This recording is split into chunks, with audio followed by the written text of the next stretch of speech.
दोस्तों, मैं आज तुम्हारे लिए एक अलग ही किस्म की कहानी लाई हूँ। इस कहानी से हमें यह पता चलेगा कि हमारी एक छोटी सी गलती भी किसी की ज़िंदगी में कितने बदलाव ला सकती है। हमारी एक छोटी सी गलती जो हम अनजाने में कर देते हैं, उससे किसी का कितना बड़ा नुकसान हो सकता है। कहानी की स्टार्ट होती है रात के सीन से। गाड़ी में 3 लोग हैं जो गांव की ओर जा रहे हैं। उनकी बातों से लगता है एक आदमी गांव में जाने से डर रहा है। कहता है वहाँ भूत है, मगर दूसरा आदमी उसे डांट रहा है। 2 लोग पुलिस है, वह एक घर के पास आते हैं। तभी दरवाज़ा अपने आप खुल जाता है। वह डरते डरते घर में जाते हैं। चारों तरफ अंधेरा है और इन्हें सुनाई देती है एक लड़की की हंसने की आवाज़। ये लोग आवाज़ की ओर बढ़ते हैं तो टीवी पर एक वीडियो चल रहा था। उसी की आवाज़ थी। ये लोग वीडियो बंद करते हैं। तभी कोई परछाई इनके पीछे से पास होती है। पुलिस उसका पीछा करते हैं तो सारे रूम में तितलियाँ थी और तभी एक हाथ आकर इन दोनों को खींचता हुआ बाहर फेंक देता है और वह दोनों पुलिस वाले भाग जाते हैं। उस घर में भूत है ये तो पता चल गया, मगर वो भूत है किसका, यही जानने के लिए कहानी जाती है 3 महीने पहले, जहाँ ट्रैफिक में फंसी एक लड़की अनन्या दिखती है जो अपने माँ पापा से मिलने एक होटल में जाती है। उसके पापा उसके लिए शादी के लिए लड़का ढूंढ रहे थे। अनन्या कहती है मुझे शादी नहीं करनी। अब अनन्या और आदित्य एक अकेले में बात कर रहे थे। तभी अनन्या आदित्य से कहती है मुझे शादी नहीं करनी, और आदित्य उसके कैरेक्टर पर शक कर उसे बहुत कुछ सुना देता है और अनन्या भी उसे कुछ ज़्यादा ही सुनाती है। अनन्या मीडिया में काम करती है, मगर वह अपने काम से कुछ ज़्यादा खुश नहीं थी। अब काम से वह रात घर आती है तो उसके पापा कहते हैं आदित्य ने शादी के लिए हाँ कह दिया है। अनन्या के माँ बाप उसके शादी के सपने सजाते हैं। अब दूसरे दिन सुबह अनन्या अपने माँ पापा को बिना बताए कहीं दूर निकल जाती है। अनन्या आती है अपने दादी के पास। अनन्या की दादी रहती है एक गांव में। उसकी दादी अंधी है। अब सीन शिफ्ट होता है पुलिस स्टेशन में, जहां पुलिस एक खूनी को जेल के बाहर भेज रहा था और खूनी ने जिसका खून किया था उसका पति बेचारा बाहर रो रहा था। वह पति है चैतन्य। अब हमें यहाँ यह समझता है कि स्टार्टिंग में जो भूत का घर हमने देखा था उसी घर में अनन्या की दादी रहती है। अनन्या को वह भूत देख रही होती है। अब अनन्या को उसकी माँ का कॉल आता है। अब दिखाया जाता है वह खूनी जो अपनी बीवी से कह रहा था मैंने उस औरत और बच्चे को मारा नहीं, वो तो मेरे हाथ से एक्सीडेंट हो गया। ये उसकी बातें वही आदमी सुन रहा होता है। अब आधी रात में जब अनन्या सोई थी तो उसके आसपास अजीब सी हरकतें होती है और अनन्या की आँख खुल जाती है। अब अनन्या को लड़की के रोने की आवाज़ आती है। आवाज़ की ओर जाती अनन्या घर के बाहर आती है, मगर कोई नहीं दिखता। अब अनन्या घर में जा रही होती है कि उसके पीछे से कोई जल्दी से निकल जाता है। वह पीछे देखती है तो कोई दिखता नहीं। वही आत्मा उसके घर में घुस जाती है। अब अनन्या घर में आती है तो उसे अजीब सी आवाज़ें आती है।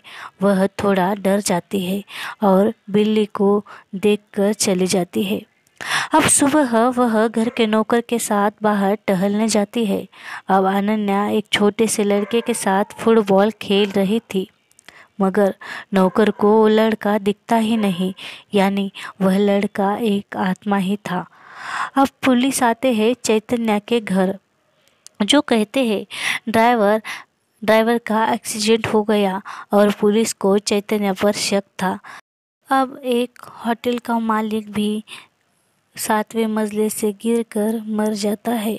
चैतन्य वहां जाकर देखता है तो वहां की एक लेडी स्टाफ कहती है अच्छा हो गया मर गया, औरतों पर बुरी नज़र रखता था। अब रात में अनन्या दीवार पेंट कर रही होती है। तभी खून से लथपथ एक तितली दीवार से टकराती है और दीवार पर बहुत सारा खून लगता है। अनन्या जख्मी तितली को उठाने लगती है। तभी तितली बहुत दूर उड़ जाती है। अब अनन्या सीढ़ियों से नीचे उतरती है, तभी उसके हाथ को वही चुड़ैल का हाथ लगता है, मगर अनन्या को लगता है कोई बिल्ली होगी। अब वह अपने दादी के पास आती है तो उसकी दादी अनन्या के बचपन का वीडियो सुन रही थी। अब दादी अनन्या से कहती है, हमारा घर बहुत खुशहाल था, पर तेरे चाचा को किसी चुड़ैल ने मार दिया और तेरे पापा को भी लगता है यहाँ चुड़ैल है। वह कहती है, ये भ्रम है। अब उतने में उसे परछाई दिखती है। अनन्या बहुत डर जाती है। चैतन्य आता है। Police station. कहता है, योगेश सर से मिलना है। पुलिस कहता है, वह आए नहीं। और तभी एक हवलदार कहता है, योगेश सर टेरेस से गिरकर मर गए। अब अनन्या रात का वीडियो घर के नौकर को दिखाती है। वह कहता है, ये तो सच है। गांव वाले कहते हैं कि इस घर में चुड़ैल है। पर अनन्या कहती है, पागल, वो भूत नहीं, मेरी ही परछाई थी। हम ऐसे ही वीडियो शूट कर यूट्यूब पर डाल देते हैं। अब अनन्या गांव वालों से कहानी सुनकर वैसे ही वीडियो शूट करती है और देखते ही देखते फेमस होती है। उसे बहुत सारे व्यूज़ आ रहे थे। अब अनन्या एक डॉक्टर से मिलती है। वह डॉक्टर कहती है, भूत सिर्फ हमारे दिल में होते हैं, असलियत में नहीं। अब अनन्या आती है घर। उसे छोटे बच्चों के पैरों के निशान थे। वही बच्चा था बबलू। वह मगर आईने में दिखता ही नहीं और इसका भी वीडियो बनाता है। बहुत से लोग इनके वीडियोस देखते हैं। इधर चैतन्य परेशान था। उसे नहीं पता था कि ये लोग अचानक कैसे मर रहे हैं। आखिर उन्हें मार कौन रहा है। इधर अनन्या हॉरर वीडियो बना रही थी। अब रात में वह वीडियो एडिट करती है। तभी उसे अजीब सी आवाज़ें आती है। अनन्या खिड़की खोलती है तो ढेर सारे तितलियाँ दिखती है। अनन्या खिड़की लगा देती है। अब अनन्या सीसीटीवी में तितलियाँ देखती है, मगर वहाँ उसे एक भी तितली दिखती नहीं। दादी एक कमरे में दिखती है। अनन्या सोचती है कि दादी को तो मैंने अभी अभी कमरे में छोड़ा है, फिर दादी यहाँ कैसे आ गई। अब कमरे में थोड़ा धुआं धुआं दिखता है और एक काला काला धुआं आता है और दादी को खींचता हुआ घर के बाहर ले जाता है। अनन्या दादी की आवाज़ सुन दौड़ती है। तभी वह ऊपर देखती है तो उसे दिखते हैं बहुत से लोग जो झाड़ पर लटके हुए थे। वह सारे कई साल पुराने मुर्दे थे। कोई अनन्या को भी ऊपर खींच लेता है और नीचे फेंक देता है। अब सीन शिफ्ट होता है हॉस्पिटल में, जहां दादी और अनन्या का इलाज हो रहा था। तो दूसरी तरफ चैतन्य किसी ऑटो ड्राइवर को ढूंढ रहा था जो लोगों को लूटकर उन्हें मार देते हैं। अब रात में अनन्या उठती है तो उसे आवाज़ आती है, जो आवाज़ अनन्या को बाहर बुला रही थी। दादी ही है जो कहती है, मैं जा रही हूँ, मुझे अब भूल जाओ। इधर चैतन्य उन ऑटो वालों को ढूंढ लेता है तो वह भी मर गए थे। उनको छत से कूद कर मरा देख चैतन्य जोर से भवानी कहे चिल्लाता है। अब इधर दादी का अंतिम संस्कार हो रहा था। अनन्या की माँ कहती है, माँ जी को ज़रूर उस चुड़ैल ने ही मारा है। क्यों वह भूत वाली वीडियो बनाई तुम लोगों ने। अब अनन्या के पास बबलू आता है, वही छोटा लड़का जो कहता है, भवानी को मारो, भवानी को मारा है तुम लोगों ने, कातिल हो तुम लोग, भवानी और मेरे, तुम सब, और तुम लोगों को अब भवानी मार देगी, मर जाओगे तुम सब लोग। और आत्मा बन गायब हो जाता है। वह अनन्या बबलू बबलू कहे चिल्लाती है। दूसरे लोगों की बातों से अनन्या को पता चल जाता है कि वह बबलू कोई इंसान नहीं, भूत था जो सिर्फ अनन्या को दिखता था। अब वह कहती है, इस घर में भूत है, और वह अपने माँ पापा के साथ फिर से शहर चली जाती है। इधर चैतन्य परेशान था कि छत से गिरकर लोग क्यों मर रहे हैं। अब वह एक तांत्रिक के पास आता है और किसी भवानी से मिलता है जो मर चुकी थी, जो चैतन्य की बीवी होने वाली थी। वह कहती है, मैं सबको मार दूंगी। चैतन्य कहता है, क्यों मार रही हो सबको? भवानी कहती है, मैं अनन्या को भी मार दूंगी, उसके सारे परिवार को भी मार दूंगी। उसकी दादी को मैंने ही मार दिया। अब अनन्या सोई हुई थी, तभी तितली आकर उसे जगाती है और वही आवाज़ अनन्या को सुनाई देती है। वह डर के मारे भागती है, पर उसके उसके परछाई उसको वही परछाई दिखती है और डरावनी आवाज़ें आती है। अब अब इधर चैतन्य अनन्या को ढूंढता है और अनन्या ढूंढती है चैतन्य को। चैतन्य के घर वो आ जाती है। यहाँ भी उसे वही चुड़ैल दिखती है। अब चैतन्य आकर अनन्या से कहता है, तुमने ही भवानी को हर्ट किया, वरना वो क्यों तुम्हारा पीछा करती? अनन्या कहती है, मैं तो भवानी को जानती तक नहीं। तभी घर में की चीज़ें हिलने लगती है। चैतन्य कहता है, तुम यहाँ से चले जाओ। अब अनन्या आती है तांत्रिक के पास। वह कहता है, वह आत्मा बहुत ताकतवर है, तुम्हें बहुत खतरा है उससे। अनन्या फिर से आती है गांव, दादी के घर। चैतन्य भी अनन्या को मदद करता है। घर में अनन्या पूजा करवाती है और बाहर चैतन्य भवानी की लाश को ढूंढता है। तभी भवानी की आत्मा अनन्या के सामने आ जाती है। अनन्या कहती है, मेरे पीछे क्यों पड़ी हो तुम? तब भवानी कहती है, मैं जिंदगी भर खुशी के लिए तरसती रही। मैं पैदा होते ही मेरा बाप रो रहा था, तीसरी बेटी हुई कहकर, और बिजली गिरकर वहीं पर मर गया।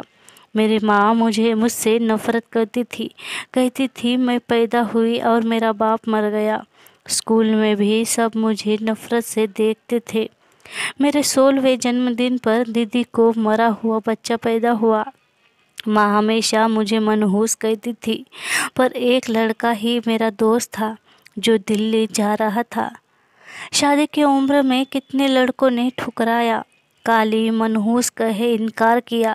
तभी मेरा जीजा मेरे साथ ज़बरदस्ती करने लगा। जब ये बात माँ और बहन को बताई तो जीजा ने मुझे बदनाम करने की कोशिश की और उन लोगों ने मुझे ही घर से हकाल दिया। बाद में मैं शहर में आई, एक होटल में काम कर रही थी। तभी मेरी मुलाकात मेरे इकलौते दोस्त चैतन्य से हुई।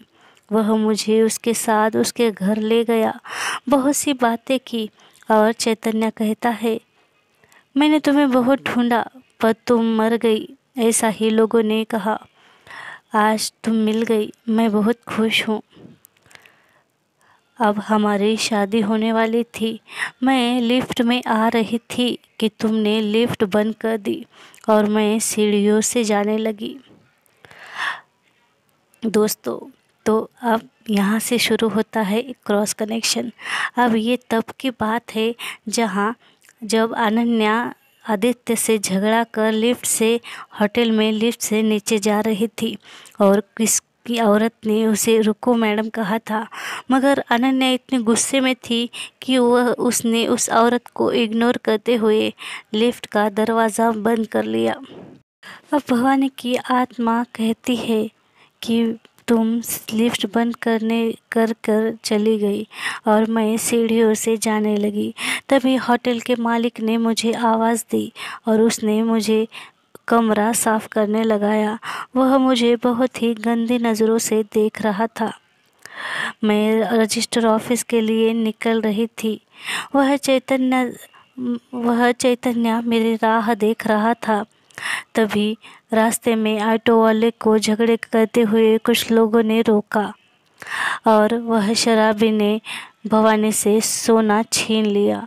वह रजिस्टर ऑफिस पहुंचती ही है कि तभी पुलिस उसे चोर कहे पकड़ लेता है और दूसरे पुलिस के कहने पर वह उसे छोड़ देता है। तभी बबलू भवानी के साथ आता है, कहता है, मुझे रोड क्रॉस करवा दो, और रोड क्रॉस करते एक ट्रक उन दोनों को उड़ा देता है और जो खून हो रहे थे वह सब भवानी ही कर रही थी, क्योंकि भवानी कहती है, तुमने अगर लिफ्ट रोक दी होती तो मेरे साथ ये सब होता ही नहीं। मैं पहुंच जाती ऑफिस और मेरे चैतन्य से शादी होकर मैं अभी खुश रहती। अब मुझे तेरा शरीर चाहिए। मैं एक आत्मा हूँ, तेरा शरीर मिलते ही मैं जी लूँगी। तेरे शरीर में अनन्या मान जाती है, मगर भवानी की आत्मा अनन्या में आ जाती है। अब दिखाया जाता है अनन्या को, जो गांव के घर में है, और चैतन्य आता है, कहता है घर को इतना क्यों सजाया। तब अनन्या कहती है आज तुम्हें भवानी मिल जाएगी मेरे ज़रिए। मगर चैतन्य को यह कुछ ठीक नहीं लगता। चैतन्य और भवानी शादी के जोड़े में दिखाए जाते हैं। भवानी बहुत खुश थी। वह कहती है आखिर तुम मेरे हो ही गए। भवानी चैतन्य से बहुत प्यार करती थी। वह कहती है तुम खुश तो हो ना। चैतन्य कहता है ये ठीक नहीं भवानी, गलत है यह, और वहाँ से निकल जाता है। भवानी कहती है अनन्या खुद राजी हो गई तो तुम क्यों इतना सोच रहे हो, चलो शादी करते हैं। तब चैतन्य कहता है मैं तुम्हारी सादगी से प्यार करता था, तुम्हारा ये रूप मुझे ठीक नहीं लग रहा, तुम स्वार्थी बन गई हो। अब भवानी कहती है मैं अनन्या को ही मार देती हूँ। तभी चैतन्य कहता है वो तो बेकसूर है, मैं ही मर जाता हूँ और तुम्हारे साथ आता हूँ। मैं तुमसे प्यार करता था, किसी और के शरीर में तुम्हें कैसे अपनाऊँ। और चैतन्य ही खुद परवार कर मर जाता है। कहता है अब हम साथ रहेंगे, अनन्या को छोड़ दो। और अनन्या को भवानी छोड़ देती है। अब दिखाया जाता है अनन्या को, जो रोती हुई एक कोने में बैठी है।